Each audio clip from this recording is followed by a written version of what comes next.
गिरिडीह के लोकप्रिय सांसद चंद्रप्रकाश चौधरी जी। एकदम बनाने देंगे। सुदेश सर जी आगामी 2024 में मुख्यमंत्री बनेंगे।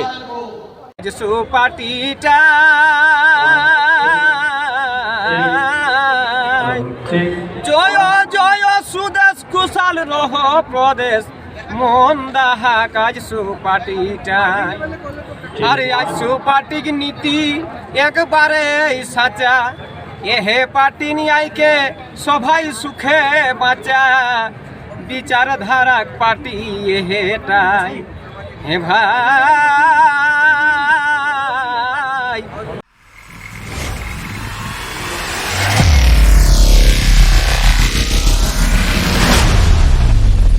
अभी हम रांची राजधानी के मोरहाबादी मैदान में मौजूद हैं, जहां आज आजसू पार्टी का केंद्रीय अधिवेशन 2023 का कार्यक्रम 3 दिवसीय रखा गया है। और 3 दिवसीय में आज हमने यहाँ के प्रखंड लेवल के कुछ पदाधिकारियों से बात किया, जो अभी देखिए 24 का चुनाव को लेकर के आजसू पार्टी तेज हो गई है और रणनीति भी लोग की तेज होती जा रही है। कैसे मतलब कि 2024 चुनाव को लेकर के हम ये जो अधिवेशन किया गया है, इसमें ज़्यादातर यही इनका मतलब पार्टी का कहना है कि रूप से जो तरक्की का मापदंड स्थापित होना चाहिए था वो नहीं हो पाया। जल जंगल जमीन और खनिज संपदा की सुरक्षा के लिए संघर्ष करने वाले आंदोलन की धार तो कमजोर पड़ी, लेकिन इसके साथ साथ वो विचार भी कमजोर पड़ा। मैंने इन सभी विषयों पर विचार करते हुए जो वर्तमान हालात इस प्रदेश के अंदर बना है,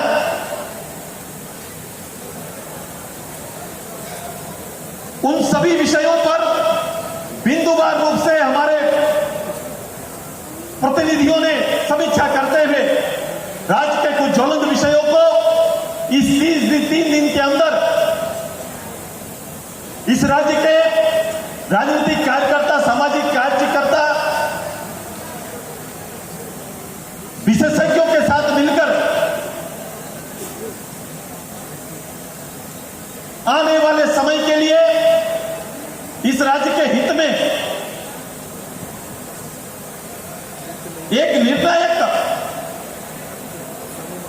विषयों का, विचारों का संग्रह करने का निर्णय लिया है।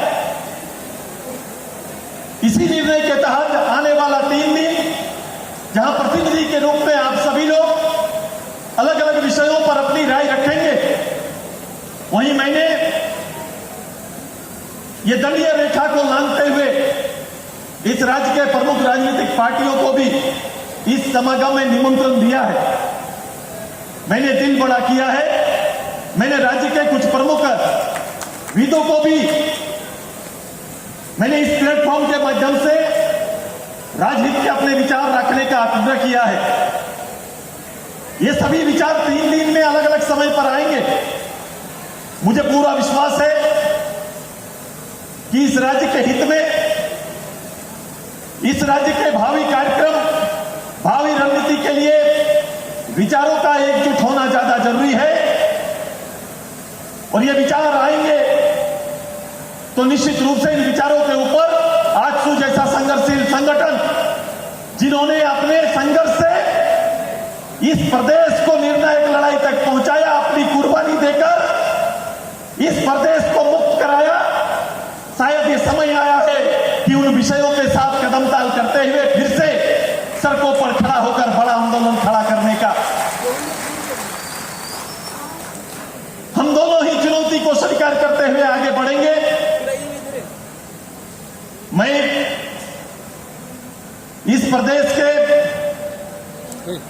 भावनाओं का सम्मान करते हुए इस 3 दिन आप सभी का एक एक राज्य के संस्थाओं के,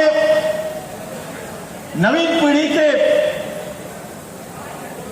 एक एक नौजवानों के क्या सोचते हैं, इस राज्य के बारे में उनकी क्या कल्पना है, उनको भी कनेक्ट करने की हमारी तैयारी है। ये अपने आप में इस राज्य के लिए एक पहला ऐसा अनुष्ठान है, ऐसा समागम है जहां दल के विचारों को पीछे हटाते हुए राज्य विचार को राज्यव्यापी कार्यक्रम के रूप में समर्पित करते हुए इस कार्यक्रम की हम शुरुआत करना चाहते हैं। मुझे उम्मीद है कि आप सभी लोग इस संवाद में प्रत्यक्ष रूप से भाग लेंगे। हमारे गांव को भी कनेक्ट करना है। गांव की ग्राम सभा बैठी हुई है। समय को देखते हुए विचारों को समय पर लाने की तैयारी है। चूंकि आज कार्यक्रम थोड़ा विलंब से प्रारंभ हुआ, हम खेद प्रकट करते हैं, लेकिन जिन विशेषज्ञों को जिन विषय पर हम लोगों ने लाइनअप किया है, विषय रखने का आग्रह किया है, वो निश्चित रूप से बीच में भी उनको कनेक्ट करने का और जो मैडम इस महाधिवेशन में क्या कुछ आप लोग सीखने को मिल रहा है और महिलाओं के सशक्तिकरण की जो बात की जा रही है इसमें आप लोग किस तरह से सीखें? देखिए, महिलाओं की आरक्षण में अभी जो हम लोगों के माननीय प्रधानमंत्री जो है वो महिलाओं को 33% आरक्षण देने का जो लोकसभा में बिल पास किए हैं, इसमें कहना चाहेंगे कि एक महिलाओं को जिस तरह से 70 साल जो आज़ादी का हो गया और आज तक से महिलाओं को आरक्षण नहीं मिला, तो ये बहुत ही दुर्भाग्य की बात थी। लेकिन आज नरेंद्र मोदी ने जो देश के प्रधानमंत्री हैं वो महिलाओं को 33% आरक्षण देने का काम किए हैं और वो बधाई के पात्र हैं। हम यही कहना चाहेंगे कि जब तक से आप महिलाओं की बात करते हैं तो महिलाओं को आरक्षण देना होगा। अगर हम विकास की बात करते हैं जहाँ तक से, तो महिलाओं को लोकसभा हो या विधानसभा हो, वहाँ महिलाओं को 50% अनुपस्थिति होना बहुत ज़रूरी है। क्योंकि आप देखे होंगे कि अगर घर में महिला पुरुष नहीं रहेगा तो वह घर टूट जाता है। उसी तरह से लोकसभा विधानसभा एक ऐसा मंदिर है कहा जाए, एक ऐसा घर है कहा जाए, तो वहाँ पर महिला पुरुष दोनों का भागीदारी होनी चाहिए। क्योंकि जितनी महिलाएं अपने बच्चे के लिए, अपने घर के लिए सोचती है, उतना पुरुष नहीं सोचता है। अगर महिलाएं 33% आरक्षण मिला है, लोकसभा विधानसभा में चली जाती है, तो आप समझ सकते हैं कि जिस माता, भारत माता नाम है, मतलब माँ का, भारत को एक माँ का दर्जा दिया जाता है। और जहाँ नारी सशक्तिकरण का भागीदारी होगी, आधी आबादी बैठेगी, तो जरूर यहाँ भारत का बेटा हो या विधानसभा का जिस राज्य का हो, वहाँ जरूर विकास होगा। मैडम, ये महाधिवेशन हो रहा है, महाधिवेशन में क्या कुछ आप लोग कुछ सीख कर जा रहे हैं पार्टी को मजबूत करने के उद्देश्य से, या तो 2024 का जो चुनाव होगा उसमें क्या कुछ?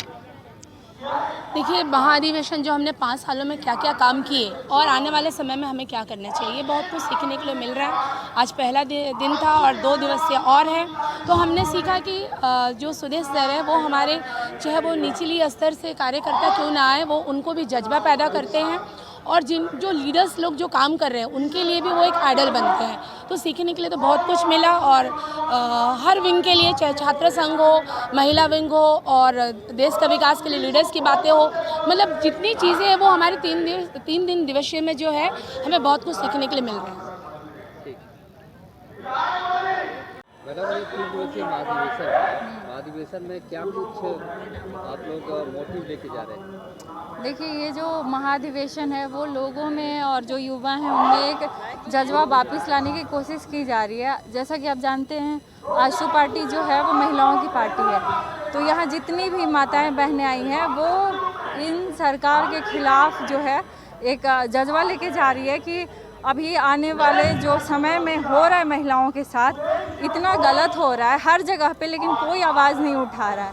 तो हम महिलाएं यही चाहेंगे कि यहाँ से कुछ सीख कर जाएं और जो गलत हो रहा है उसे सुधारने का प्रयास करें। और आजसू पार्टी हमेशा सही लोग के साथ रहती है और जो भी महिलाओं के साथ गलत हो रहा है हम उसे सुधारने का कोशिश करेंगे। सन 2023 देख रहे हैं, ये बहुत बड़ा मायने का है, क्योंकि झारखंड की जो अभी परिस्थिति है वो 2024 में सुधार होगा। आजसू कार्यकर्ता ने सभी जिलों, झारखंड राज्य के सभी जिलों ने मन बना लिया है कि किसी भी हालत में 2024 में झारखंड के मुख्यमंत्री होंगे आदरणीय सुदेश लाल महतो। और आपको हम विश्वास दे लेते हैं कि जब तक आजसू का अगर कोई अच्छा मुख्यमंत्री ही बनेगा, तभी स्वस्थ शिक्षा, रोजगार, और जो आए दिन जो भ्रष्टाचार हो उसी से लगा। हमने 2000 में तो हमारा झारखंड अलग हुआ। आप भी देख रहे पत्रकार महोदय क्या स्थिति है। हमारे बच्चे लोग जो पढ़ के उनका एज खराब हो रहा है, एज समाप्त हो रहा है। अगर 2024 में पक्का पूर्ण रूप से हमारा झारखंड आजसू पार्टी की सरकार बनेगी और बड़कागांव विधानसभा में पहले मेरा रोशन लाल चौधरी विधायक बने जाने, ये हम पक्का विश्वास दिला रहे हैं। एकदम बनाने देंगे हम। सुदेश सर जी आगामी 2024 में मुख्यमंत्री बनेंगे।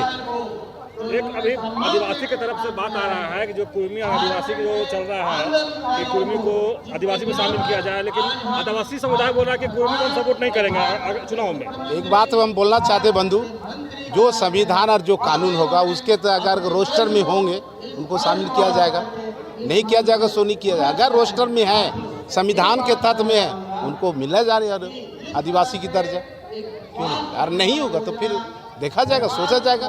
और ये दर्जा अगर कोई देंगे तो वो सिर्फ आंसू दिला सकता है। मेरा नाम तुलेश्वर राम, बड़कागांव विधानसभा प्रखंड बड़कागांव, अनुसूचित जाति प्रखंड अध्यक्ष आंसू। निश्चित रूप से हर एक राजनीतिक दल का ये संवैधानिक कर्तव्य होता है कि पार्टी का महाधिवेशन करके पार्टी के संविधान में संशोधन करना और राज्य के ज्वलंत विषयों पर चर्चा करते हुए आगे की रणनीति तय करना। और आजसू पार्टी का जिस प्रकार से सोच है, और यह अधिवेशन में आपने देख रहे होंगे आप लोग कि आदरणीय सुदेश कुमार महतो का विजन काफ़ी दूरगामी विजन है और ये महाधिवेशन कई महीनों में महत्वपूर्ण है। इस महाधिवेशन में आज पहला सत्र है। आज जिला के पदाधिकारी और प्रखंड के पदाधिकारी पहुँचे और आदरणीय सुदेश कुमार महतो का सोच है कि केवल ये पार्टी का महाधिवेशन बन करके केवल सीमित नहीं रह जाए, झारखंड मुक्ति मोर्चा की तरह सत्ता के नशे में चूर होकर के एक बैंक्वेट में महाधिवेशन करके समापन कर लेते हैं। लेकिन आजसू पार्टी पूरे राज्य के सभी गाँवों से एक एक प्रतिनिधि, एक महिला प्रतिनिधि और एक पुरुष प्रतिनिधि को महाधिवेशन में शामिल करने का प्रयास किया है। शिक्षाविदों को बुलाना, झारखंड आंदोलनकारियों को सम्मान देना, झारखंड की मूलभूत समस्याओं को लेकर के, ज्वलंत विषयों को लेकर के चर्चा करना, ये बहुत बड़ी बात है कि राज्य के बारे में, राज्य के नीति, नियत और नियमों के बारे में आजसू पार्टी और आदरणीय सुदेश कुमार महतो पूरी संजीदगी के साथ आम लोगों के साथ चर्चा करके आगे का काम करना चाहते हैं। क्या लगता है 2024 में आप लोग किस तरह से टक्कर दीजिएगा? निश्चित रूप से अभी से ही लोग परेशान हैं। आप अगर 2019 के चुनाव परिणाम को आप अगर देखेंगे तो निश्चित रूप से कहीं ना कहीं आजसू और भारतीय जनता पार्टी का अलग लड़ना और सभी विपक्षी दलों का एकजुट होना कहीं ना कहीं हम लोगों के लिए खतरा के रूप में साबित हुआ। और आप देखेंगे कि आजसू पार्टी के कार्यकर्ता, भारतीय जनता पार्टी के कार्यकर्ता पंचायत स्तर पर बहुत ही अच्छे तरीके से, कॉम्पैक्ट तरीके से आज अपना काम कर रहे हैं। दिलीप दांगी, जिला अध्यक्ष रामगढ़। जो अधिवेशन हो रहा है इसका क्या आप देख रहे हैं, किस तरह से देख रहे हैं अधिवेशन? ये जो अधिवेशन हो रहा है वो एक प्रकार से जो चार्ज कार्यकर्ता है उनसे और चार्ज किया जा रहा है और आगामी 2224 का भी आगाज़ है। निश्चित रूप में सरकार परिवर्तन होगा और आजसू और बीजेपी का सरकार बनेगा और निश्चित रूप से मुख्यमंत्री श्री सुदेश कुमार महतो ही होंगे, ये आपको विश्वास दिलाते हैं। क्योंकि अभी वर्तमान में जो समय, आप एक बात को देखिए, वर्तमान में जो सरकार चल रही, जो सरकार के मुद्दे था कि जो सरकार का ये पहला मुद्दा था कि जो आदिवासी और गैर आदिवासी ओबीसी का जो ज़मीन का, गैर मजरूबा ज़मीन का जो रसीद 13 में बंद किया गया, उसे सबसे पहले वो रसीद देना शुरू करेंगे जीएम लैंड का। आज वो जीएम लैंड का रसीद भी नहीं दे चुके, बेरोजगारी को दूर तो कर ही नहीं सके। यहाँ तक कि दिन प्रतिदिन वो आज की सरकार जनता को सिर्फ ठगने और ठगने का काम कर रहा है। हम लोग विस्थापित क्षेत्र से आते हैं, कहने के लिए विस्थापन के लिए अनेक प्रकार के कानून बनाई जाती है, लेकिन विस्थापित दर बदर रो रहा है सारे जब भी वर्तमान सरकार इतना भ्रष्ट हो गया है कि उसका तो बड़ा बाबू सीईओ बीडीओ एक भी ऐसा पदाधिकारी नहीं है जिन्होंने विस्थापित के ओर झांकना भी चाहता है। विस्थापितों को तो रुला रहे हैं, वो झारखंड के बेटा होकर झारखंड को नोचने का काम किए। जिस प्रकार एक बाज चिड़िया का ही शिकार करके जीवन व्यतीत करता है, उसी प्रकार हेमंत सोरेन झारखंडी लोगों का ही शिकार करके और झारखंड को चलाने का प्रयास कर रहा है। ये नहीं चलने वाला है। 2024 में निश्चित रूप से हेमंत सोरेन का सरकार हटेगा और आशु सरकार बनेगा, इसमें कहीं कोई शक नहीं है। मेरा नाम गौतम कुमार वर्मा, मैं बड़का गांव विस्थापित एरिया के प्रखंड अध्यक्ष हूँ, आशु पार्टी का प्रखंड अध्यक्ष। सुना पदाधिकारियों ने, प्रखंड लेवल के पदाधिकारियों को क्या कुछ कहना है, सरकार को, यहाँ जो सरकार चल रही है उसको लेकर के क्या कुछ कहा और कौन सी सरकार 2024 में बनेगी। जो इन लोग का कहना है कि सुदेश महतो मुख्यमंत्री बने, मुख्यमंत्री बोलो। अब देखिए 2024 ही बताएगा और जनता किसको मतलब चुनती है, इसको लेकर के देखते रहें द ओपन न्यूज़ 24। मैं कृष्णकांत पांडे, रांची।